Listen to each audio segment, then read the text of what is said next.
Hey guys, so I've got a special guest here. Her name is Poonam Sandhu, UBC Field Hockey coach. Thank you for joining us, Poonam. Thank you for having me. Perfect. So Poonam, we're going to be here today talking about a bunch of different things like women's issues in sports, sports in general, what's going on with the younger generation, all that fun stuff, you being a coach. First thing is, I want to get a little bit of a background on you. So you want to give me your sporting background? That'd be great. Yeah.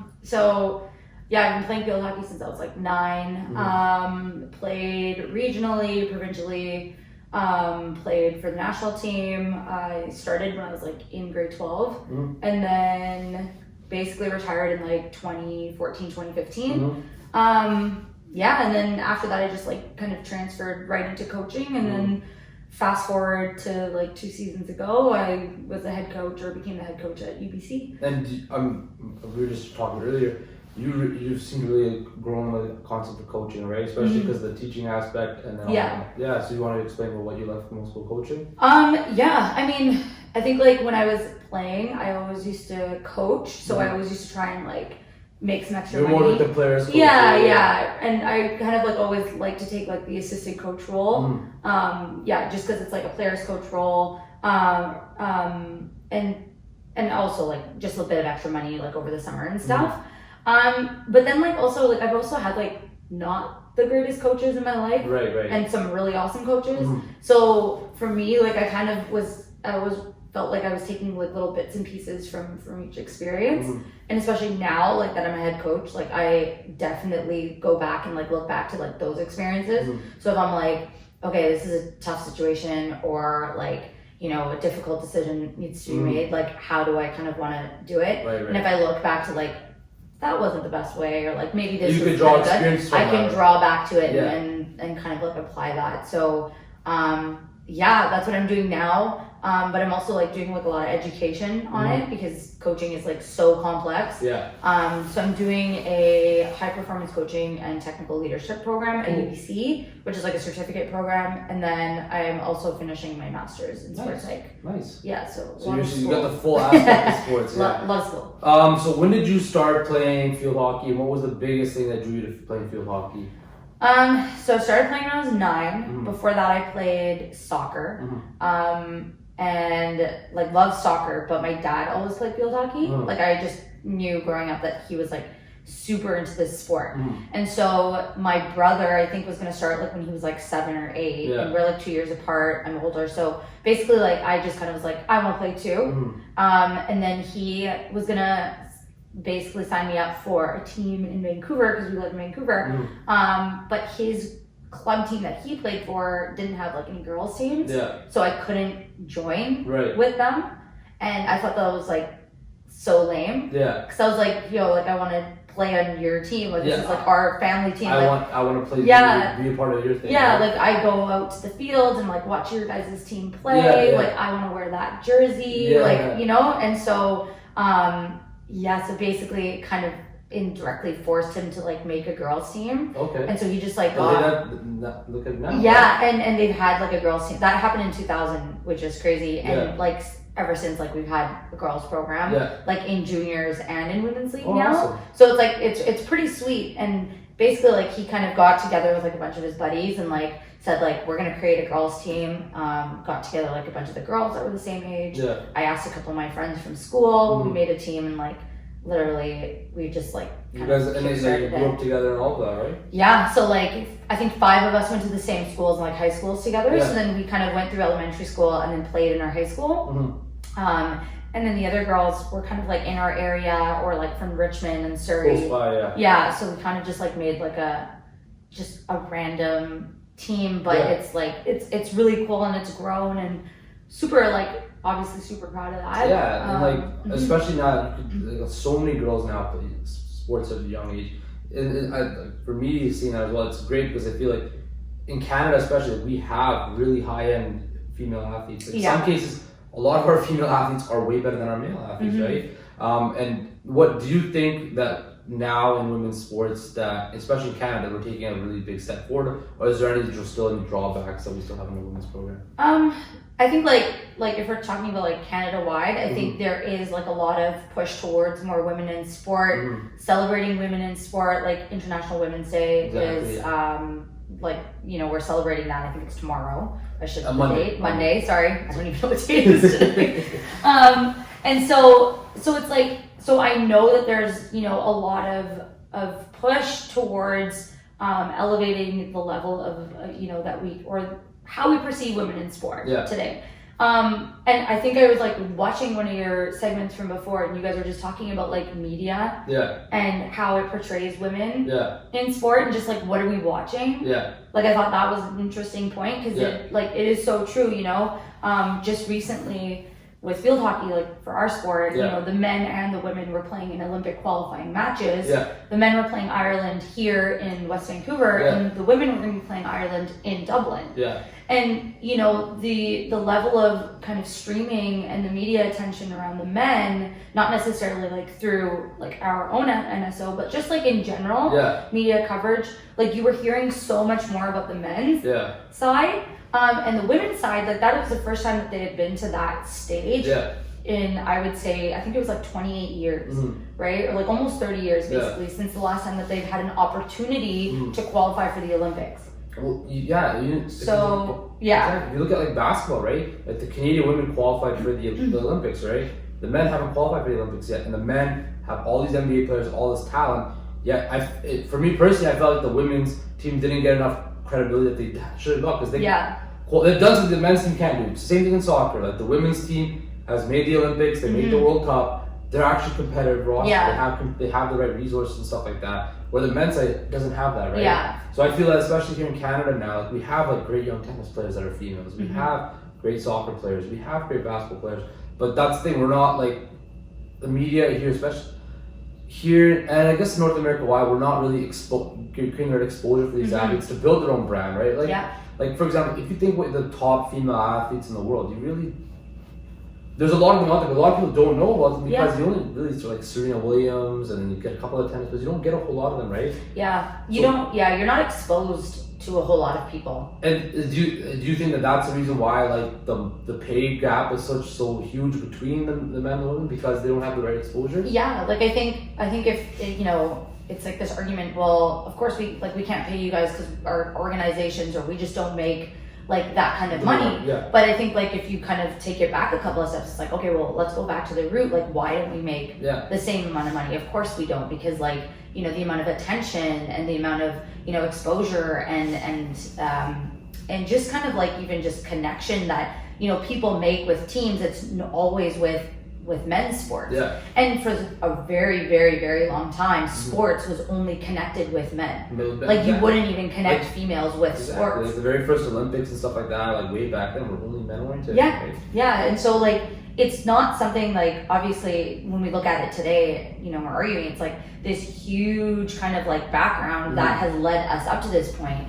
And like I think that more people need to be having conversations about it for sure. I think that like the media needs to do a better job of like just being responsible and like taking that step. Like, you know, yes, maybe you haven't had the best ratings in the past, but like how can you really make a change if you don't take that chance, right? And I equate this like with female sports, like even amateur sports, like if you're kind of taking like the smaller sports, like I come from field hockey, so I know we don't get the same media attention as like a basketball or an ice hockey, but athletes that are doing really great things should be celebrated, especially if like it's on a national level.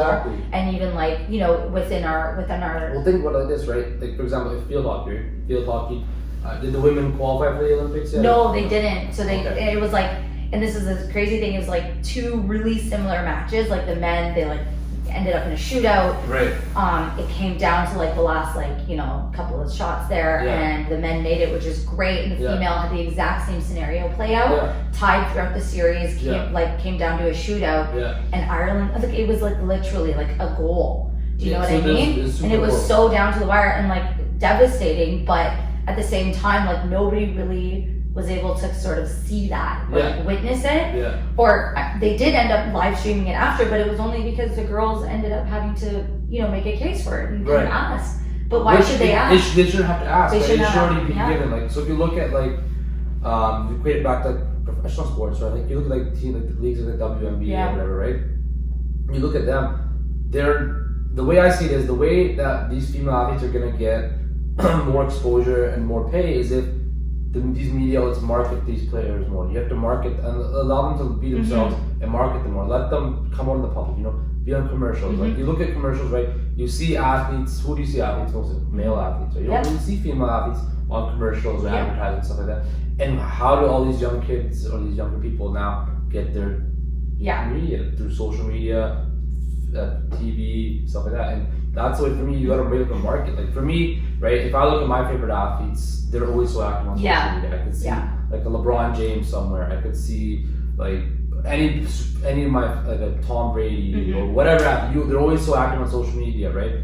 And these outlets will repost them and spread their, like for example, if LeBron James like sneezes, right?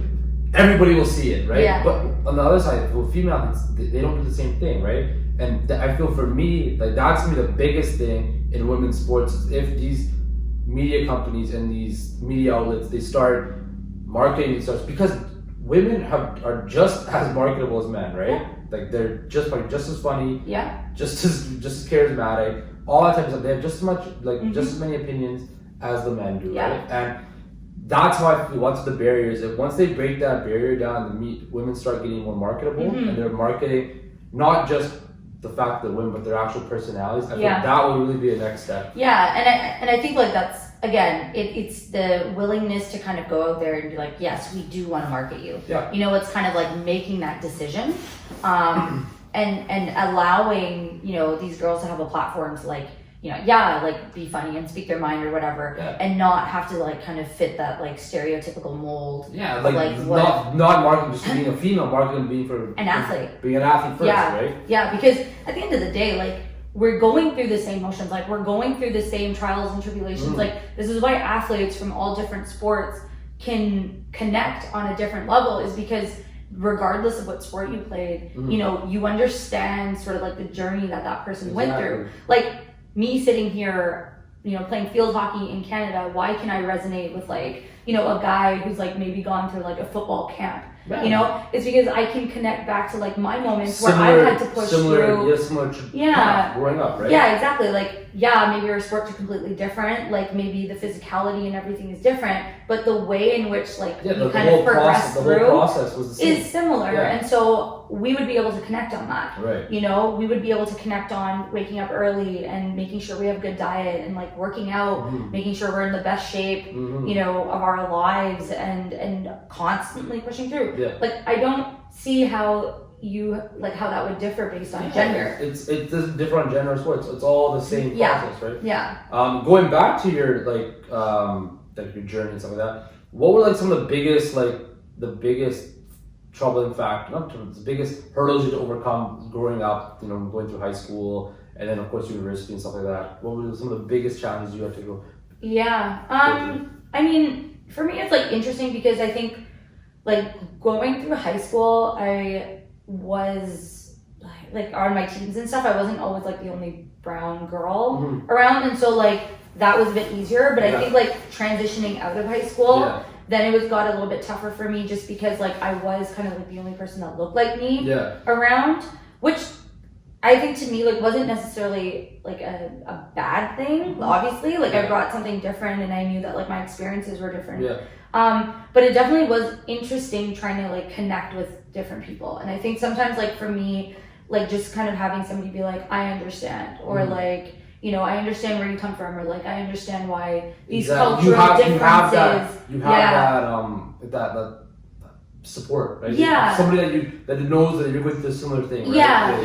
And so for me, like, you know, just growing up, like obviously culturally as a girl, it's very difficult to continue to play sports, and we were just talking about this earlier, but like continuing to play sports into like a later age and a later stage in your life, especially as like a young girl at the age of 20 and you're still playing field hockey at like a very high level, people are constantly questioning you and being like, Do you think is that a societal problem with that? I think so. Yeah, I think for our society specifically, but even just like general society, like looking at that and kind of being like, okay, well, when are you gonna like stop though? Right. You know, like when are you gonna? It's like, hey, it's cool. It's been great. It's been fun. Okay, now when are you gonna like? Yeah, when are you become gonna? serious? Yeah. When I guess like we were talking earlier, people don't understand like it is very serious. Like you take this serious. It's something that you want to pursue. Yeah, right? it's our career. Yeah.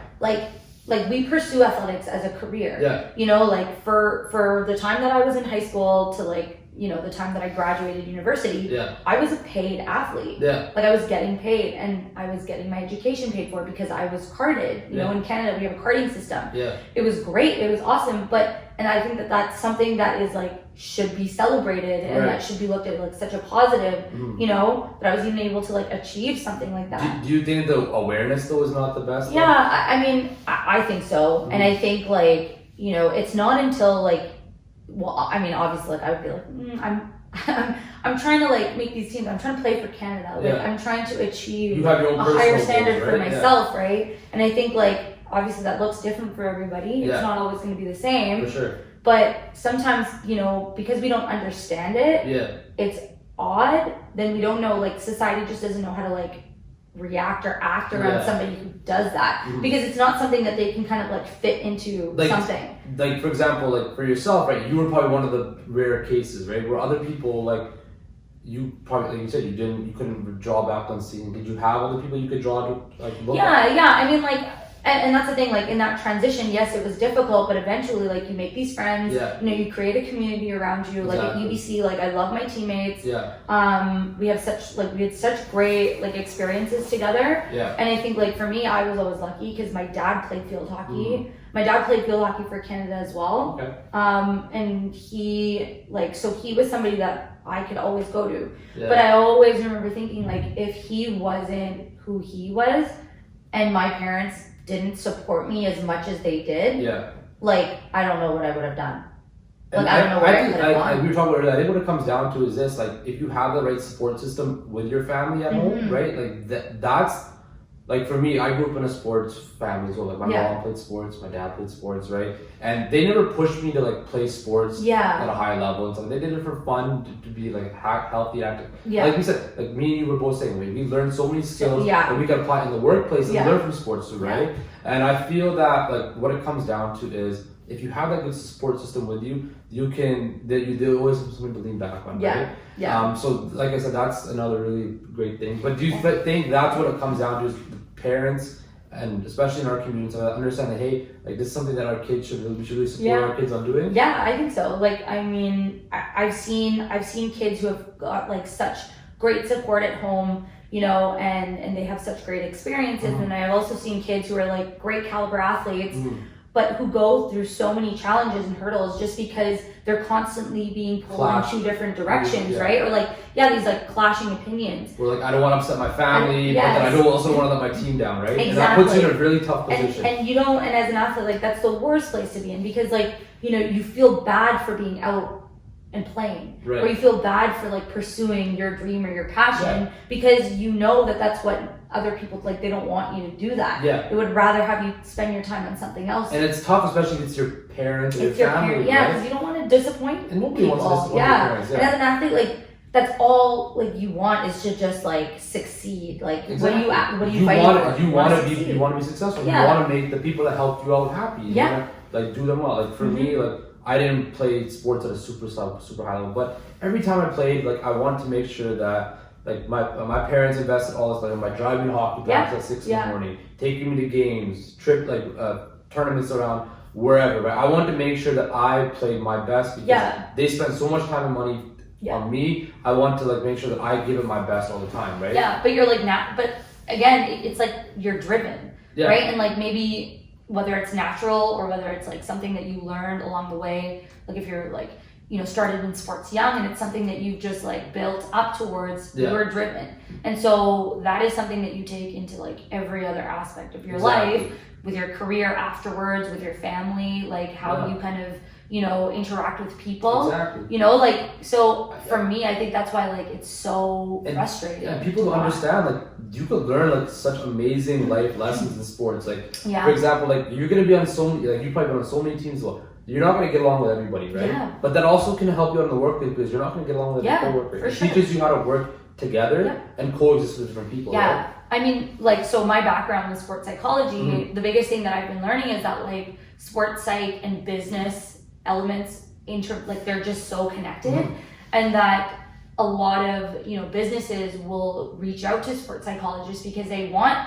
sort of like that understanding, like how do we build our group dynamics here, how do we make it better, how do we teach our employees how to be better teammates, but also like teach our leaders, our employers, of how they can be better, right? Because like every workplace has a team aspect to it, right? And like using sports psychologists, what do they know best? How a team environment, how to create like an environment that is going to foster growth, basically, because at the end of the day, like, business is always trying to grow. Your team is always trying to grow. You're after success. There's a lot of things that whether it's money or championships or whatever, right? You're after success, right? Yeah, but it's so like important, like obviously like the environment and what you create, and I think like that's why like a lot of girls, our environment doesn't allow us to grow. Like our environment, just the world in general, is constantly asking us to like do something else, or like that's not what you're supposed to do, or you're supposed to get married by a certain age, and you're supposed to have kids by a certain age, you're supposed to have your career, but now like also be financially stable and like finish school at a certain time. Like there's so many things that I think this is especially like in our culture as well. Like I find that there's a certain expectation. Okay, well, you had your fun, play sports, stuff like that. Okay, now it's time to get serious and get a good job and do this and get up and move on with it, have a family and all that, right? Where I don't feel like you're not able to like try to be like do your own thing for a while, like spread your wings, right? I agree, but to me it's also like, why can't I play sport for the rest of my life? Exactly, right? Like, why can't I continue to play, even though I'm not playing at the level that like I once did, and maybe my body's not like in the greatest shape anymore, but like why can't I continue to play sport and try new things, even when I'm like 30 or 35 or 40? Because that's the great thing with sport is there's no expiry date on you, unless your body physically cannot. It's like you're like, look, I'm done. Like, I can't do it anymore. Right? Yeah, you shouldn't. I don't think like, especially like, because I know like for guys, right, you have like so many outlets to play sports. Tell like your 60s in your 50s or 60s, right? Yeah. Whereas women, I don't think they have that same thing. Well, I mean, there's pockets, of course, you know, like I'm sure every but it's sport it's not as the outlets are not as mainstream as for guys, right? Yeah, but I think it's also like just kind of thinking about yourself, like kind of like your identity as a person and how you walk through life. Like, do you include sport in that sort of like mindset? And if you have gone through life for so long thinking that, okay, you know what, I'm done with sports at like 13, 14, 15, even 18, fine, after high school, you're like done with it. So like it's very difficult to get back into it unless you just kind of go through it and are like, you know what, this can be something that's a part of my life for a longer period of time. I want it to be a part of my life because I love it and it's something that is a passion of mine. I can also put my focus on other areas, but like I can still do this, you know? But I don't think that like that's where a lot of our mindset goes. Because I went through the same thing. Like the whole time I'm like, okay, I'm done now. Am I just gonna continue to play? And I'm like, what? That's so dumb. Like, of course I'm gonna continue to play, you know? Because I love it. And like, so many other people are doing this all around the world. Like, why can't we continue? Like, even if I'm a mom later on, or like, even if, you know, like, I have grandkids later, like, whatever. Like, if you love the sport, you should be able to promote it to the younger people, right? So now being a coach, right, do you think that, especially in women's sports, do you think if young girls have that right, like, female role model as a coach or as a mentor, that will continue to help pursue them to continue playing sports? Yeah, like, I mean, I don't know, like, because I've had, like, I don't want to say, like, it's gender specific, because I've had some really great, like, male coaches who have definitely, like, helped me along the way, who inspired me to, like, kind of continue to grow.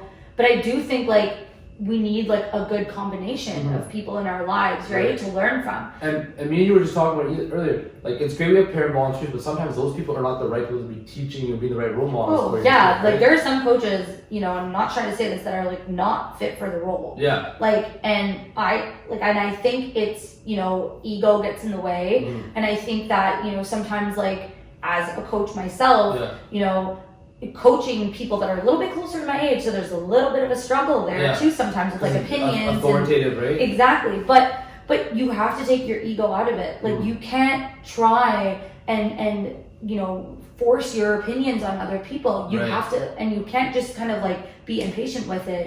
You have to be patient with like growth. You have to allow, you know, people to just come out, have fun, and then help develop them. Be a teacher. And everybody develops in a different way. Like not everybody's gonna go through, you know, a year and be on the same pace. Like somebody might progress really quickly, somebody else might take, you know, 2 years to get to the same space.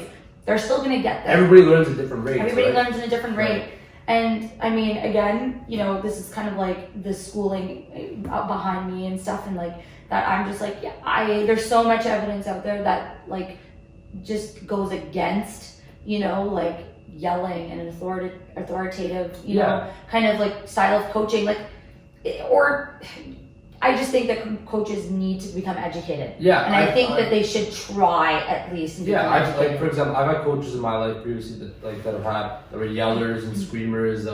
They would do it in a way that would upset you to make you play better, which I understood, but I don't think that, for me personally, like if somebody yells at me and kind of like talks down on me, I'm not gonna go play my best for you. I don't like you disrespecting me. Then I will shut off. I agree, and I think like, and that again, you know, but that comes down to for your somebody else, exactly, right? Like that might work for somebody else, which is fine. Which is why if you're the right coach, but you gotta know that exactly. Right, having the right coaches will be able to know how to work with different personalities. Like this person, this guy here knows how to go well with this tactic. This person's like this, right? Yeah. So and also like just, you know, riffing on coaching a little bit, it's like, you know, it's almost proven that like less is more too. You know, like the less you say, the less you are trying to like be like every situation, like you're screaming out like a solution to it or what they should have done.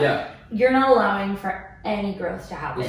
You're trying to spoon feed the athletes, and especially in like ages that like, you know, development is huge and we're trying to get them to like, you know, learn as much as possible. You have to let them grow, and you have to be patient with that, and you have to just take a step back. Like, and I think that, you know, I love parent volunteers and I love people that come out, but if you are going to come out, just be committed to like learning a little bit more. Like for example, it's great. Like youth sports and like grassroots sport will never be able to function. No, not at all. Not at all. Right, but also those parent volunteers got to know that there's like, especially in sports like hockey and soccer, like you cannot. Like, I feel like a lot of parents do it, but they also do it to have benefit their child, right? Where then, like, they do it so they can put their kid in the bed, which is great, right? But also, you gotta know that you're in a position now as a coach to mold that you're also affecting other kids' lives, right? And like we were mentioning earlier, if one parent that who's a volunteer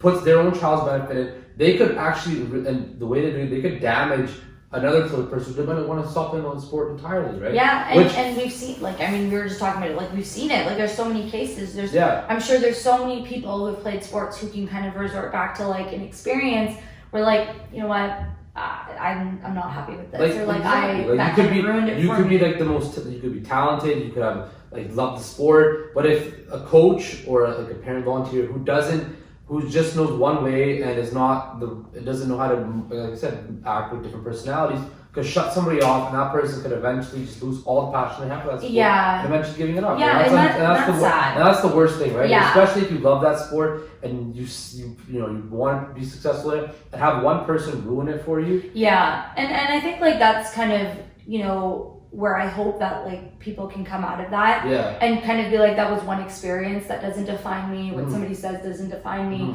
like coming out of it, you know, on the other side, like I've definitely gone through my experiences, and I think like eventually you do kind of come out of it being like, that's one person's opinion. Yeah. And that's fine. They're completely entitled to that. Exactly. But, you know, that doesn't define who I am. That doesn't define me. But like as a young, impressionable athlete, and especially like females, you know, when we have so many other things that are pulling us away, the last thing we need is like, you know, somebody to kind of take the passion and fun out of it. Because once you lose your passion for something, then you're not going to be doing it, right? Yeah. And so, I mean, for me, like this, you know, I just wish that like all coaches, you don't have to get like certified or like, you know, I don't know how your guys' like systems run, but like just take, you know, maybe some time out to like understand how the sport works. And understand like who your kids are or who your athletes are that you're working with. Yeah, exactly. You're not just working with your kids specifically. You're get to know everybody.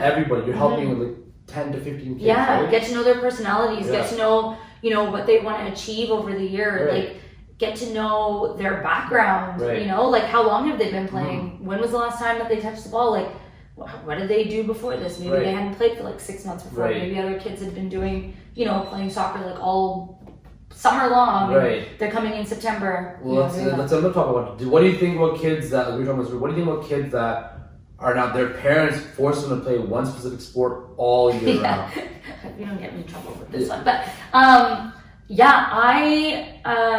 I mean, I don't believe in early specialization. Yeah. I believe that, you know, to develop really great athletes and to develop like really just good functional movements and stuff, like kids need to be immersed in like different sports. Like, you know, growing up, and I'm sure like so many people, you know, who are like, back in the day, we used to play this and this and this, you know, again, like people have different experiences. Somebody else could be like, well, I focused on, you know, ice hockey for a majority of the year and I still came to the same place. But I think like when we look at burnout rate and when you look at the numbers and like what the evidence is showing, you know, multi-sport athletes are, you know, what helps athletes develop at a faster rate. And especially like, you know, and you're not having them burn out early. You're not having kids, you know, quit sport at the age of 18, because they're over it. You know, like so you want to have them continue through it.